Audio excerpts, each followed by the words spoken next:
ഞാൻ ഇന്നൊന്ന് ടെസ്കോ പോകാമെന്ന് വിചാരിച്ച് ഇറങ്ങിയതാട്ടോ. നമ്മുടെ വീടിന് തൊട്ടടുത്താണ് ടെസ്കോ. ഒന്ന് ഇറങ്ങി നിന്നിട്ട് ഇങ്ങനെ നോക്കിക്കഴിഞ്ഞാൽ ടെസ്കോ കാണാം കേട്ടോ. പിന്നെ കുറച്ച് സാധനങ്ങളൊക്കെ മേടിക്കാനായിട്ടുണ്ടായിരുന്നു. അപ്പോൾ വിഷ്ണുവിൻ്റെ ഡ്യൂട്ടി ഇപ്പോൾ 2 to 10 ആയതുകൊണ്ട് നമുക്ക് ഒരുമിച്ച് പോയിട്ട് സാധനങ്ങൾ എടുക്കാൻ പറ്റുന്നുണ്ടായിരുന്നില്ല. കാര്യം ടെസ്കോ എനിക്ക് വലിയ ഇഷ്ടമുള്ള സ്ഥലമല്ല. ബാക്കി നമ്മുടെ അൽദി ലിഡിലൊക്കെ അപേക്ഷിച്ച് നോക്കുമ്പോൾ കുറച്ച് എക്സ്പെൻസീവാണ്. എന്നാലും അത്യാവശ്യം വേണ്ട സാധനങ്ങളൊക്കെ എടുക്കാമെന്ന് വിചാരിച്ച് വന്നതാണ് കേട്ടോ.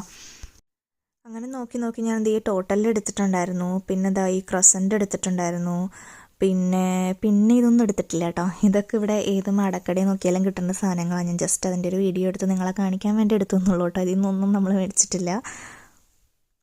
അങ്ങനെ നമ്മൾ അല്ലറ ചില്ലറ അത്യാവശ്യം വേണ്ട സാധനങ്ങൾ മാത്രം എടുത്തു. പിന്നെ ഐസ്ക്രീം നോക്കിയിട്ട് അതിൽ നിന്ന് ഒരു ഐസ്ക്രീം പറക്കി നമ്മുടെ ബാഗിലിട്ടിട്ട് ബില്ലും പേ ചെയ്ത് തിരിച്ചു പോന്നു കേട്ടോ. അങ്ങനെ വീട്ടിലത്തെ സാധനങ്ങളൊക്കെ എടുത്ത് ഫ്രിഡ്ജിൽ വെക്കുന്നതിൻ്റെ ഇടയിലാണ് ഞാൻ കണ്ടത് മുട്ട എക്സ്പയർ ആവാറായിട്ടുണ്ടായിരുന്നു. അങ്ങനെ അതെല്ലാം കൂടി എടുത്ത് പുഴുങ്ങാൻ വേണ്ടിയിട്ട് ഇട്ടു.